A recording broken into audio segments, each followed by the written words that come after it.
Welcome in our YouTube channel SC Entertainment Plus. If you haven't subscribed yet, please subscribe and press the bell icon to watch our video first.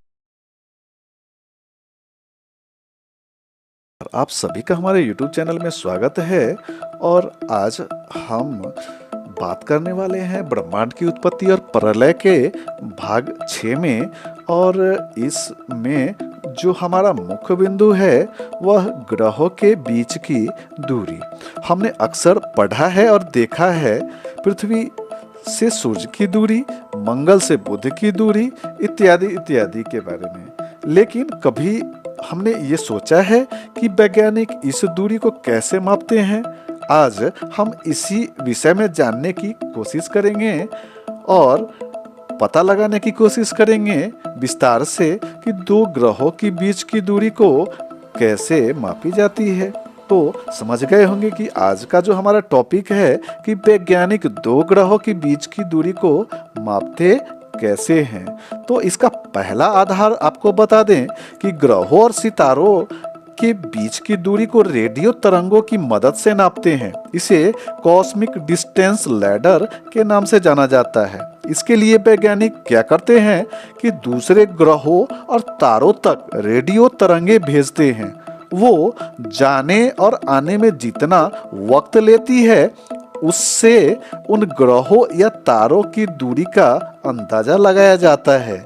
इसके लिए वैज्ञानिक बड़ी बड़ी दूरबीनों का इस्तेमाल किया करते हैं और इसके मदद से दो ग्रहों और तारों की बीच की दूरी के बारे में जानकारी मिलती है। इसके बारे में जो दूसरा आधार है वह है तारों के दूरी को मापने के लिए जो दूसरा तरीका वैज्ञानिक आजमाते हैं वो है तारों की चमक का पैमाना। इसके लिए रोशनी की रफ्तार की मदद लेते हैं। असल में जैसे जैसे कोई चीज हमसे दूर होती जाती है हमारी नजर उससे तिरछी होती जाती है। वैज्ञानिक इस प्रक्रिया को रेड शिफ्ट के नाम से पुकारते हैं। तो यह हमारा दूसरा आधार है। इसके वजह से दो ग्रहों या सितारों के बीच की दूरी का पता लगाया जाता है। दोस्तों अब बात करेंगे इसके तीसरे आधार के बारे में। ये तीसरा आधार हेनरिटा स्वान लियाविट ने पता लगाया था वर्ष 1908 में कि सितारों की एक खास नस्ल होती है, इन्हें सैफिड कहा जाता है। ये दूसरे सितारों के मुकाबले ज्यादा चमकीले होते हैं। इनकी मदद से दूसरी आकाश गंगाओं और फिर ब्रह्मांड के विस्तार का पता लगाया जा सकता है। कई वैज्ञानिक इस तरीके का इस्तेमाल भी ग्रहों और सितारों के बीच की दूरी का पता लगाने के लिए करते हैं। तो अब अंत में हमारा चौथा और अंतिम आधार बताएंगे कि वैज्ञानिकों की पड़ताल के मुताबिक धरती से जो सबसे दूर सितारा है वह करीब 14 अरब साल पुराना है, यानी उसकी रोशनी को धरती तक पहुंचने में इतना वक्त लगा है। इस वक्त ब्रह्मांड और फैल चुका है। इस आधार पर वैज्ञानिक कहते हैं कि आज वो तारा धरती से करीब 46.5 प्रकाश वर्ष दूर है।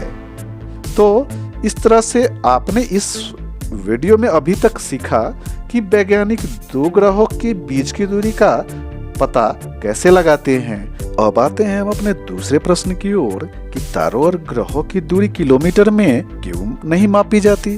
तो इसका जवाब होगा कि तारों और ग्रह हमारी कल्पना से भी कहीं अधिक दूरी पर स्थित है, इसीलिए हम इन्हें किलोमीटर में नहीं माप सकते। इन्हें मापने के लिए हम प्रकाश वर्ष का इस्तेमाल करते हैं, इसीलिए इन्हें प्रकाश वर्ष में नापा जाता है।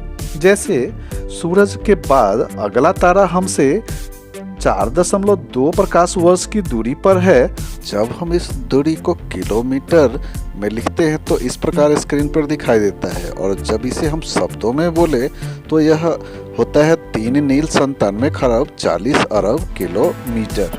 तो आप समझ गए होंगे कि यह ना तो गणना करने में आसान होगा और ना ही पढ़ने में। इसीलिए तो हम एक ग्रह से दूसरे ग्रह की दूरी को किलोमीटर में नहीं नापते हैं बल्कि इसे प्रकाश वर्ष में नापते हैं। तो आज के लिए इस वीडियो में इतना ही। मिलते हैं फिर अगले वीडियो में, और इसी तरह की ज्ञानवर्धक और रोचक जानकारियों के लिए हमारे चैनल को सब्सक्राइब कीजिए, लाइक कीजिए और अपने मित्रों के साथ इसे शेयर कीजिए। टेक केयर, बाय बाय, जय हिंद, जय भारत, वंदे मातरम दोस्तों।